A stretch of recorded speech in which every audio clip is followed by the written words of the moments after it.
खाली पड़े हैं, राइस मिल बंद पड़े थे, और आज ये आरोप लगा रहे हैं कि ये सोसाइटी के गफलत की वजह से हुआ है।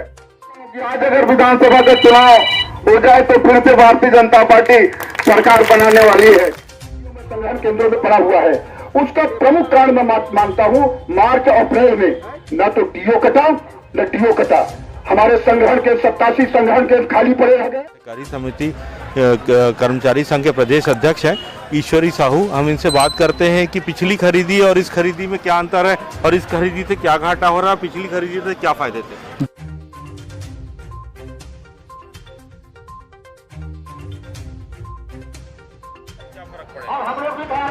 देखिए, कर्मचारी लोग जो छत्तीसगढ़ सहकारी कर्मचारी संघ है वो कई बार, मुझे जानकारी है, कम से कम 8 से 10 बार ज्ञापन दे चुके हैं और विधानसभा का घेराव कर चुके हैं। 24 जुलाई को 11 दिन तक इन्होंने हड़ताल किया था, सोसाइटियां बंद थी और उस समय ऐसा लगा था कि मंत्री महोदय ने इनको आश्वासन दिया था, सरकार ने आश्वासन दिया था कि आपकी जो मांग 5 सूत्री मांग है उसमें हम 1 महीने के अंतर्गत कुछ निर्णय लेकर के, और निश्चित रूप से जो धान का सूखत है तमाम मुद्दे उस पर हम निर्णय लेंगे। लेकिन दुर्भाग्य की बात है कि 3 माह बीत जाने के बाद भी अभी तक तो कोई निर्णय नहीं हो पाया और 22 तारीख को, 22 अक्टूबर को इन्होंने एक चेतावनी ज्ञापन दिया था कि यदि हमारी मांग पूरी नहीं की गई तो हम 8 नवंबर से हड़ताल पर जाएंगे, और इन्होंने कोई सुनवाई नहीं की और पूरे प्रदेश की 2058 सोसाइटियाँ के कर्मचारी हड़ताल पर हैं।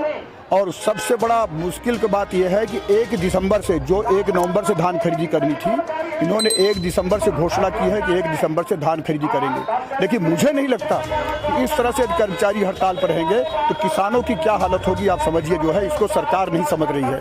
तो मेरा मानना है कि सरकार गूंगी और बहरी हो चुकी है और किसानों के एकदम विरोधी हो गई है। सूखत की राशि मांग रहे हैं तो कोई गलत नहीं है। पहले डॉक्टर रमन जी की सरकार थी, उस समय इनको 31 मार्च तक धान उड़ जाता था तो प्रोत्साहन राशि मिलती थी, और प्रोत्साहन राशि में आधा पैसा कर्मचारी जो उसमें लगे हैं उनके उत्साहवर्धन के लिए जाता था, आधा पैसा सहकारी सोसाइटियों की आर्थिक स्थिति मजबूती के लिए उनके खाते में जाता था। लेकिन वाह रे कांग्रेस की सरकार, आज हर तरह जो है फेल हो चुकी है। उसी को लेकर के पुनः कर्मचारी लोग हड़ताल में बैठे हैं। उनका ये कहना है कि जब तक हमारी मांग पूरी नहीं की जाएगी तब तक हम हड़ताल में रहेंगे। तो हम पूरा भारतीय जनता पार्टी के प्रदेश अध्यक्ष जी, हमारे पूर्व मुख्यमंत्री डॉक्टर रमन सिंह जी और पूरा सहकारिता प्रकोष्ठ यहाँ पर आया हुआ था, और हम इनकी मांगों का पुरजोर समर्थन करते हैं और हमेशा इनके कंधे से कंधे मिलाकर लड़ाई करेंगे। लगभग सोसाइटी को कितना घाटा हो रहा है एवरेज देखा जाए जी, प्रत्येक सोसाइटी कारण ये केवल सुखद कारण है और इनकी गलत नीति के कारण। नीति तो यह है कि बफर लिमिट से ज़्यादा धान यदि आता है तो 72 घंटे में उठाव हो जाना चाहिए।